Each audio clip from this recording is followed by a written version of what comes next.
Oke, kita akan mulai perkuliahan mata kuliah proyek ekologi kita pada hari ini. Jadi ini adalah rencana pembelajaran sepanjang semester ini. Jadi bobot dari mata kuliah ini kan seperti yang kalian ketahui saat mengontrak mata kuliah, yaitu 2 SKS. Cuma 2 SKS-nya ini bebannya adalah praktikum gitu. Jadi kalau misalnya bebannya itu dalam bentuk mata kuliah teori, berarti kalian siapkan saja 2 jam gitu ya per minggu. Nah, tapi karena ini bebannya adalah praktikum, artinya 2 kali 3 gitu. Jadi setiap minggu kalian harus siapkan 6 jam ya, 6 jam untuk mata kuliah ini. Itu baru untuk pertemuan kita gitu ya. Belum lagi kalian harus kerja mandiri dan juga mempersiapkan waktu juga untuk mengerjakan tugas gitu. Jadi di luar jam pertemuan ya. Nah, jadi pada hari ini kita akan masuk pada materi kita yang kedua, yaitu faktor-faktor lingkungan pada ekosistem terestrial. Nah, detail rencana pembelajaran kita untuk pertemuan kedua ini, jadi kita akan bahas terkait faktor-faktor lingkungan penting pada ekosistem terestrial. Jadi kita fokusnya pada ekosistem terestrial aja. Jadi terestrial itu daratan ya. Nah, kemudian kalian juga akan berlatih bagaimana menggunakan instrumen untuk pengukuran kondisi mikroklimat dan edafik. Jadi mikroklimat itu jadi faktor fisik kimia, dan juga edafik itu maksudnya tanah ya. Nah, jadi metode pembelajarannya kita dalam bentuk ceramah, kemudian kalian ada pengenalan dan praktek penggunaan instrumen atau alat-alat pengukuran. Capaian pembelajarannya yaitu kalian harus mampu untuk menjelaskan metode pengukuran kondisi lingkungan pada ekosistem terestrial, kemudian mampu melakukan pengukuran kondisi lingkungan, dan juga mampu membuat laporan. Nah, sehingga dalam kriteria penilaiannya kita ada kuis, kemudian kalian ada kerja lapangan, kemudian ada pengukuran juga kemampuan membuat laporan, menulis laporan ya. Nah, jadi dalam mata kuliah ini gitu jangan kalian lupa terkait dengan evaluasinya, yaitu kehadiran minimum 75% dari total pertemuan yang direncanakan. Jadi kalau 16, 75%-nya itu kalian harus hadir sekitar 12 kali gitu. Jadi kalau 12 kali, kalian punya waktu ada 4 pertemuan kalian bisa tidak hadir, jadi tapi usahakan hadirnya 100% lah. Kecuali ada momen-momen tertentu kalian tidak bisa hadir gitu, misalnya sakit atau kondisi yang sangat mendesak sehingga kalian tidak bisa mengikuti perkuliahan. Nah, itu bisa ditolerir sebanyak 25% ya. Jadi 75% harus hadir. Nah, konsekuensinya apa? Kalau kurang dari 75%, maka hak kalian untuk mengikuti UAS itu tidak diberikan. Nah, kemudian untuk kriteria penilaian ada 7 bagian utama, yaitu 4% terkait dengan keaktifan atau skill kalian ketika kerja baik di lapangan maupun di laboratorium, itu sebesar 4%. Kemudian 6% terkait dengan kuis, kemudian 10% terkait dengan tugas atau laporan, 15% terkait dengan kuliah lapangan, 15% terkait dengan proyek akhir, 25% untuk UTS, dan 25% untuk ujian akhir semester. Gitu ya. Nah, itu sedikit review terkait dengan evaluasi dan terkait dengan materi perkuliahan kita pada hari ini. Jadi saya akan langsung masuk saja pada materi kita pada hari ini. Jadi ini terkait teorinya dulu. Nanti setelah teori baru kalian mulai berlatih bagaimana menggunakan instrumen-instrumen pengukuran lingkungan tersebut.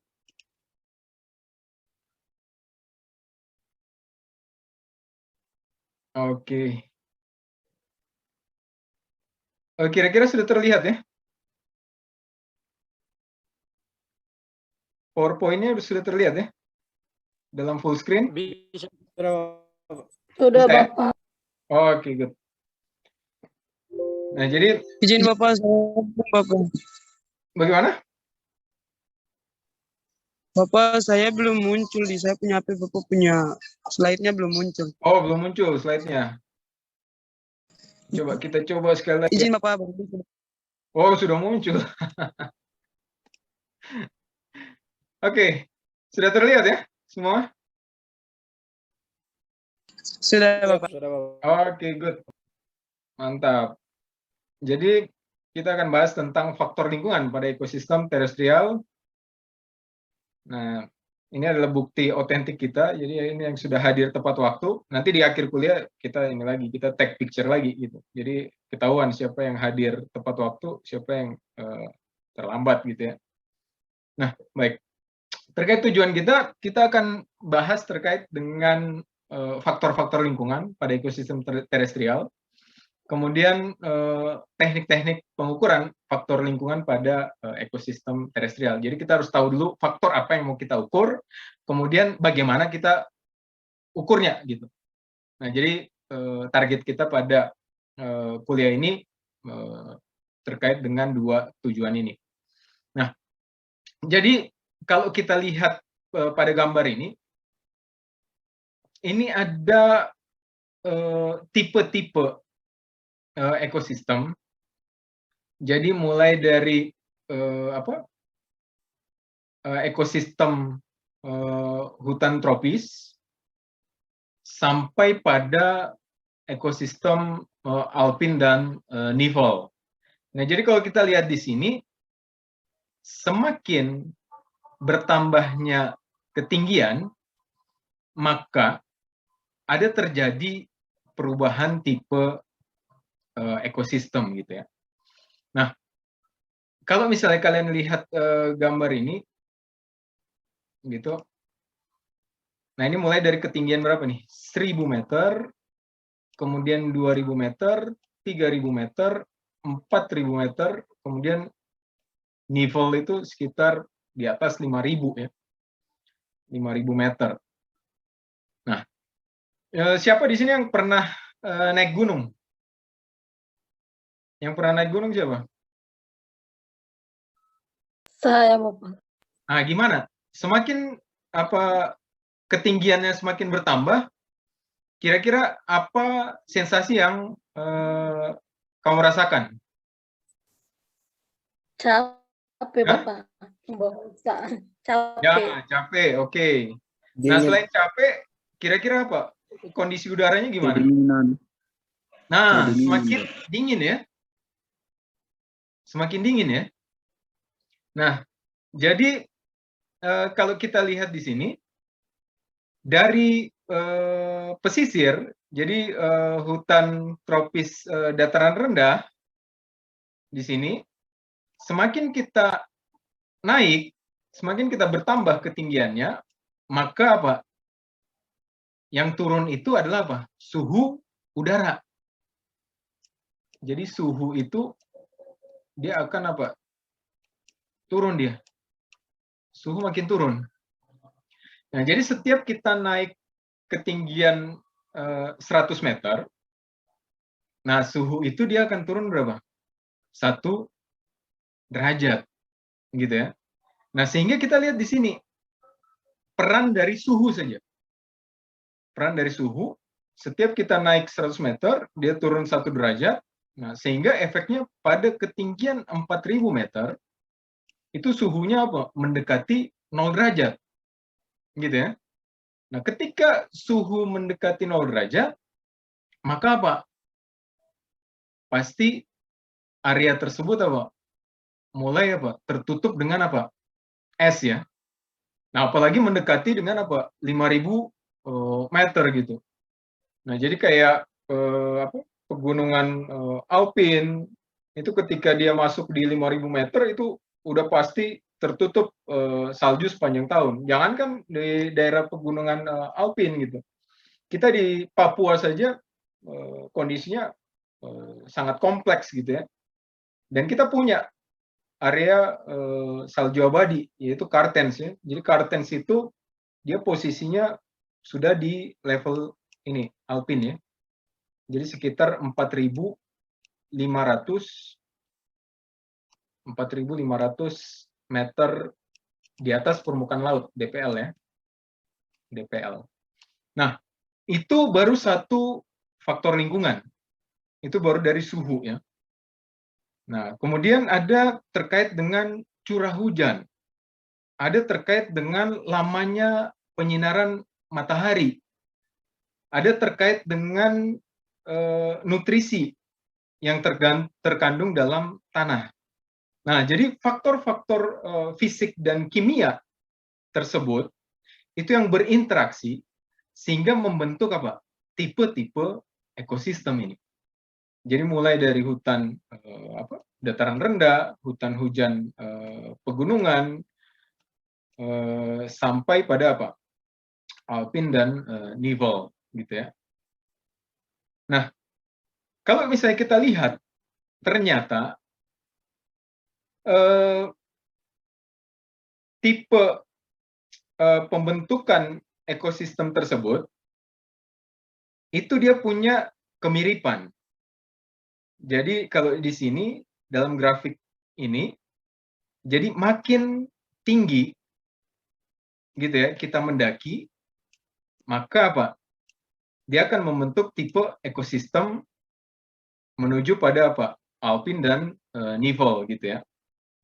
Nah, sedangkan kalau kita bergerak dari garis khatulistiwa menuju ke kutub utara atau kutub selatan, dia akan memberikan tren tipe ekosistem yang mirip. Gitu ya. Nah, jadi misalnya kita mulai berangkat dari apa? Hutan tropis. Nah, hutan tropis berarti kita berada di apa? Di daerah apa? Khatulistiwa ya. Tropical forest di sini. Nah, kita bergerak ke kutub selatan misalnya. Kita bergerak ke kutub selatan. Dari misalnya Jayapura, kita bergerak ke Australia gitu ya. Kita bergerak ke Australia, di situ ada apa? Hutan deciduous. Deciduous itu apa? 2 musim ya. Jadi perbedaan antar musim itu sangat terlihat pada hutan tersebut. Jadi saat musim penghujan dia akan hijau sekali. Sedangkan pada saat musim panas itu daunnya akan gugur semua, dia akan meranggas gitu ya. Nah, kita bergerak lagi menuju ke Australia bagian selatan. Dia akan membentuk hutan konifer. Nah, kita bergerak lagi menuju ke kutub selatan. Dia akan masuk tundra. Tundra dan menuju kutub selatan langsung tertutup es sepanjang tahun gitu. Nah, tren yang sama kita akan lihat ketika kita makin tinggi kita mendaki gitu ya. Makin tinggi kita mendaki, trennya juga akan sama gitu. Dari hutan tropis dia akan menuju hutan deciduous, kemudian hutan konifer, tundra dan tertutup dengan salju sepanjang tahun gitu. Nah, kalau kita lihat ternyata faktor-faktor lingkungannya yang memengaruhi ini itu sama gitu ya. Itu terkait dengan perubahan suhu, kemudian curah hujan, kemudian faktor-faktor lingkungan yang lain gitu. Nah, jadi 2 itu yang paling penting gitu ya. Jadi suhu, kemudian curah hujan. Karena makin ke selatan makin dingin. Makin tinggi kita mendaki, makin dingin. Suhu juga semakin turun gitu. Nah, curah hujan juga berbeda antara hutan tropis dengan makin ke kutub selatan atau kutub utara gitu ya. Nah, di hutan tropis curah hujannya lebih tinggi gitu ya dibanding dengan kutub utara maupun kutub selatan. Nah, sedangkan kalau misalnya kita berbicara untuk ekosistem peralihan, misalnya hutan mangrove gitu ya. Nah, faktor lingkungannya yang berperan di sini ada lagi yang lain gitu. Nah, kalau misalnya kita lihat di sini, ini hutan mangrove, dia berhadapan langsung dengan apa? Dengan pesisir ya, pesisir pantai. Di sini ada pengaruh apa? Arus gitu ya, pengaruh arus gitu. Nah, selain pengaruh arus, ada masalah apa? Salinitas gitu ya. Nah, sehingga apa? Dia akan membentuk zona-zona dari apa?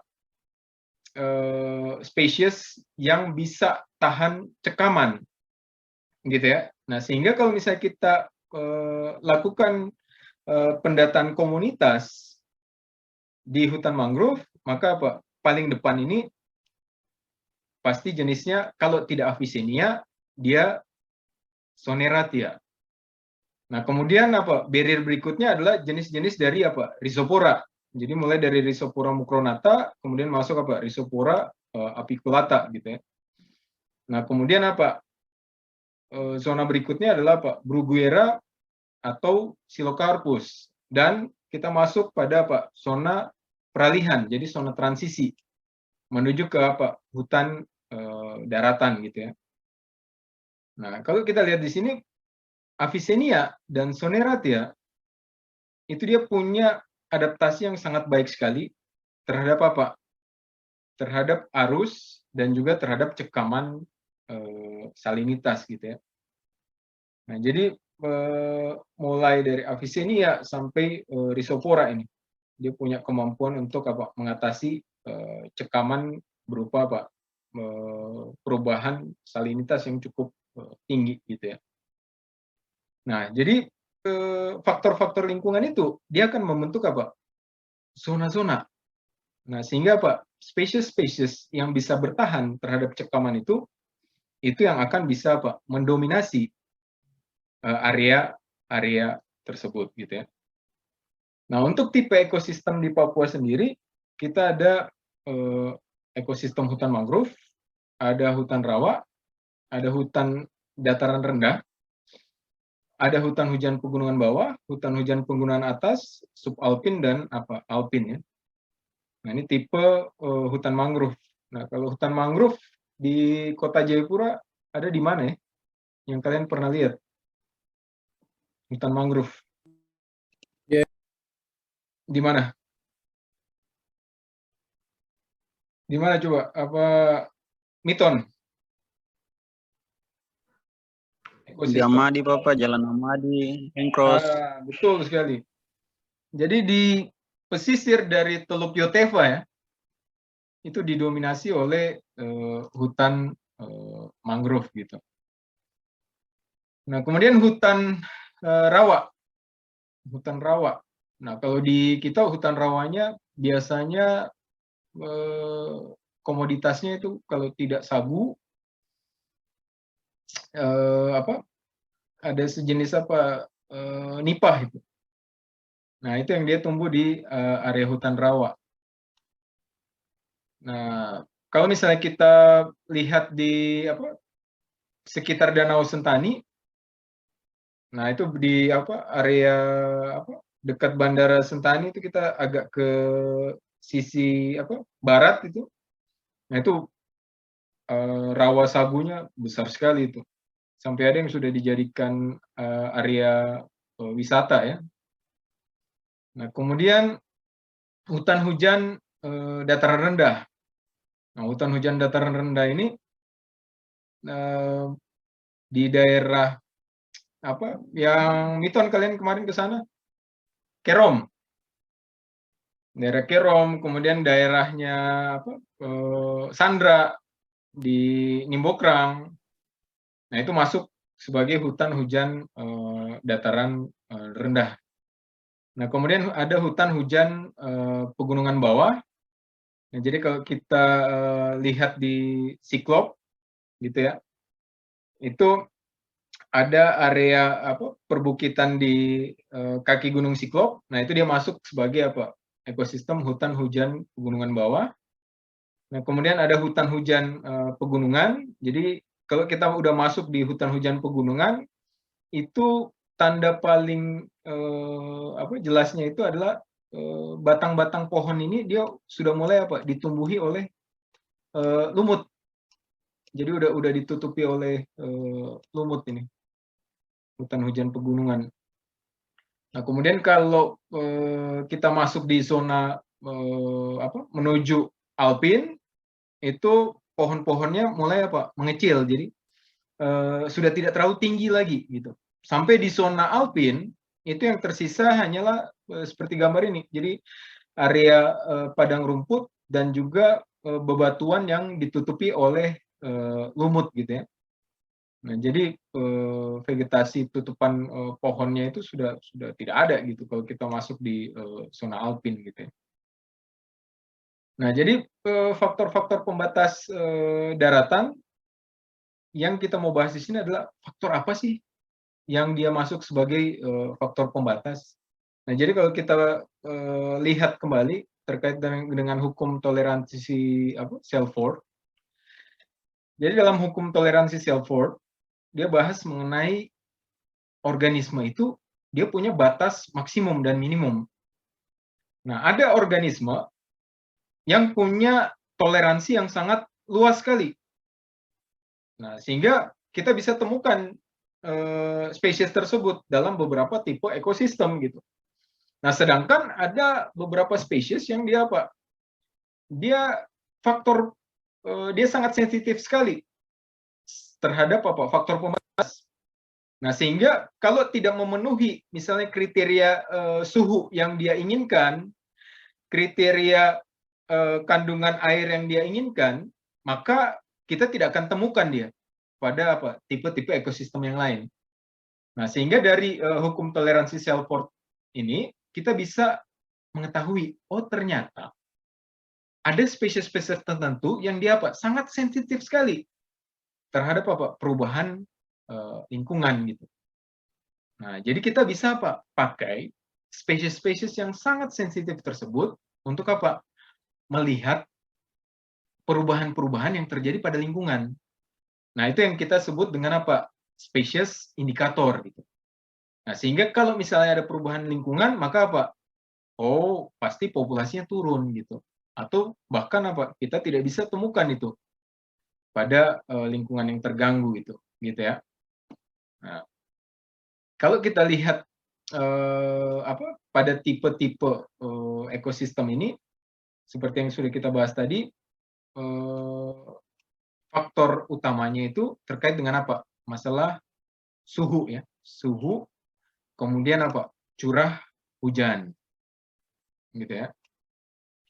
Nah, jadi ini kalau kita lihat grafik ini, makin ke kanan curah hujannya makin tinggi. Kalau kita lihat aksis ini, makin ke atas, maka suhunya makin rendah, gitu. Jadi dari dua faktor ini saja kita bisa akhirnya mengelompokkan dalam berapa tipe nih, mulai dari evergreen tropical forest, kemudian tropical dry forest, kemudian thorn forest atau savanna, kemudian desert itu gurun gitu ya. Kemudian ada woodland, shrubland, grassland gitu. Ada temperata deciduous forest, ada tropical mountain forest, ada boreal forest sampai tundra ya, gitu ya. Itu baru dua faktor saja. Nah, jadi pertanyaannya berapa sih faktor lingkungan fisik yang bisa kita pakai untuk melihat faktor-faktor yang memengaruhi biota pada lingkungan terestrial. Nah, jadi kita ambil saja 6 faktor, di mana 6 faktor ini bisa kita ukur gitu ya. Nah, jadi yang pertama adalah sinar, jadi terkait dengan intensitas cahaya. Kemudian terkait dengan temperatur, ini kita bisa ukur ya, pakai termometer. Terkait dengan kelembaban, terkait dengan tekanan udara, terkait dengan kandungan air atau kelembaban tanah, terkait dengan kandungan organik tanah gitu ya. Nah, itu semua bisa kita ukur gitu ya. Nah, sekarang pertanyaannya bagaimana kita mengukur sinar atau cahaya gitu ya. Nah, seperti kita sudah belajar juga saat mata kuliah biologi dasar ya. Jadi dalam sistem kita itu sumber energi utamanya itu berasal dari mana? Berasal dari cahaya matahari ya.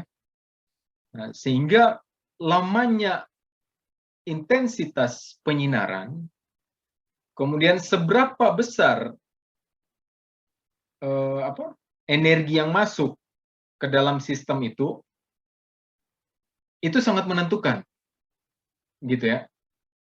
Seberapa besar produktivitas dari ekosistem tersebut. Sehingga ini adalah sumber daya atau faktor lingkungan yang sangat penting sekali gitu bagi kehidupan organisme gitu ya. Nah, bagaimana cara kita untuk mengukur intensitas cahaya pada suatu lingkungan? Nah, kita pakai lux meter atau light meter gitu ya. Nah, jadi ini adalah alat yang kita pakai untuk mengukur intensitas cahaya gitu ya. Nah, jadi di sini ada yang namanya sensornya. Nah, jadi alat tersebut ada sensornya. Nanti kalian buka gitu sensornya. Kemudian sensornya diarahkan ke atas ya, ke langit ya, diarahkan ke langit. Nah, kemudian dari sensor itu dia akan menangkap berapa sih intensitas cahaya matahari atau intensitas cahaya yang masuk pada area yang kalian ukur tersebut gitu ya. Nah, ini satuannya biasa dalam lux, ada juga yang satuannya candle gitu ya. Nah, kemudian di sini ada tombol untuk kita atur sensitivitasnya. Jadi sensitivitas pembacaan ya. Nah, jadi misalnya kalian ukur di bawah kanopi, maka kemungkinan intensitas cahaya yang menembus sampai ke dasar kanopi itu akan rendah gitu. Nah, sehingga kalau misalnya kita masukkan pada posisi tertinggi di sini, misalnya dia membaca dalam rentang ya, paling tinggi adalah 100.000 lux, dengan rentang paling rendah adalah 2.000 lux, mungkin tidak akan terbaca gitu di situ ya. Nah, sehingga kita geser turun gitu ya.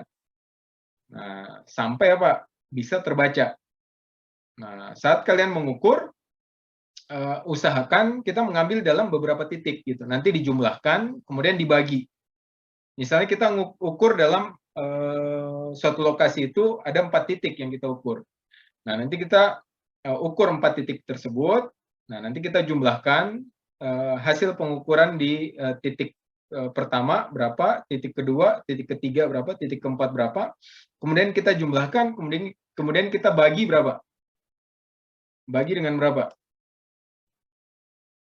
4. Bagi dengan 4. gitu ya.